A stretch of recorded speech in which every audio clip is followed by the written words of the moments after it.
안녕하세요. 이강민 변호사입니다. 요즘 보이스피싱 범죄에 연루되신 의뢰인분들이 굉장히 많은데요. 저희 의뢰인분께서도 보이스피싱에 연루가 되셨다가 제 적극적인 변론으로 경찰 단계에서 무혐의 처분을 받으신 분이 계신데요. 오늘은 그 사례에 대해서 한번 말씀을 드리겠습니다.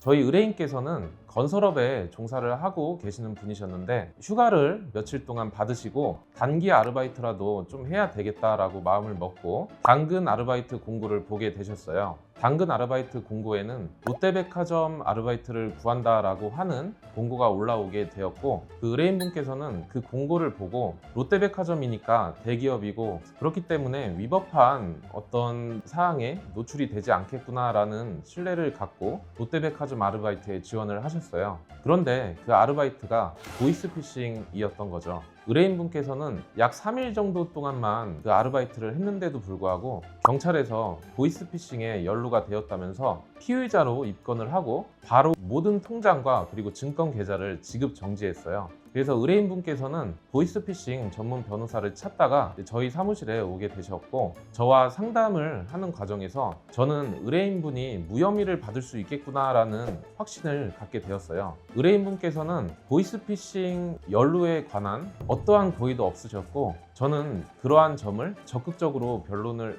했고 경찰 역시 제 변론을 받아들일 수밖에 없어서 무혐의 처분을 내리게 되었습니다. 여러분께서도 어떤 아르바이트 공고를 보신 다음에 이 아르바이트가 좀 정상적이지 않은 일을 한다든지 아니면 다른 아르바이트에 비해서 1급이 너무 과하다든지 라는 의심이 든다고 한다면 그 아르바이트는 안 하시는 게 좋습니다. 어떻게 보면 그 의뢰인분도 피해자라고 볼 수도 있을 것 같은데 범죄인지 모르고 가담했을 때도 혹시 실형까지 가는 경우가 있을까요? 보이스피싱 범죄는 예전에는 집행유예가 좀 많이 나왔는데 요즘에는 기본적으로 실형이 좀 많이 나오는 추세인 것 같아요. 이게 사회적인 문제가 되기도 하지만 의뢰인들께서 보통은 아르바이트를 하시면서 자신도 모르게 정말 거액의 그러니까 몇 억에서 몇십억 정도의 돈을 중간 수거책으로 전달을 해주는 경우가 많거든요. 그렇다고 한다면 실형이 나올 수밖에 없어요. 왜냐면은 대법원 판례에서는 보이스피싱 수거책에 관해서 그 사람이 고의가 있는지를 판단을 할 때 사회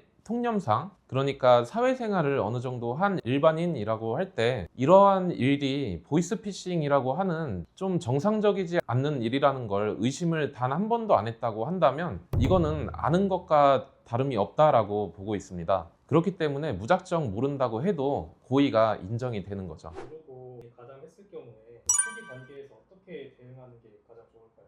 모르니까 이제 보이스피싱에 당연히 연루가 되셨을 텐데 그럴 때는 이제 두 가지 경우인 거죠. 인정을 하고 기소유예 쪽으로 좀 전략을 잡는다든지 아니면 고의를 완전히 부정을 해서 무혐의나 무죄 쪽으로 전략을 잡는다든지 이 두 가지 중에 선택을 하셔야 돼요. 그런데 일반인 분들께서는 이것이 인정을 하는 게 더 유리할지 아니면 무죄 주장을 하는 게 더 유리할지 이거를 구분하기가 아마 어려우실 거거든요. 그래서 제가 추천드리는 거는 일단은 그 아르바이트를 하게 된 경위, 그 아르바이트 공고라든지 아니면 아르바이트를 지시하는 사람과의 대화 내용을 캡처를 해두시고 그거를 가지고 전문가와 상담을 받으신 다음에 전략을 설정하시는 게 좋은데요. 통상적으로 몰랐다고 하더라도 실제로 돈을 전달을 어딘가에 해주셨다고 하면 인정을 하는 게 좋습니다. 그렇지만 돈을 온라인으로만 이제 전달을 했을 경우에는 경우에 따라서 고의를 부정하는 쪽으로 전략을 세우셔도 되는데 대부분의 경우에는 요즘에 판례가 워낙에 보이스피싱 범죄를 처벌하기 위해서 만들어지는 판례가 많다 보니까 신중하게 좀 결정을 하시는 게 좋습니다.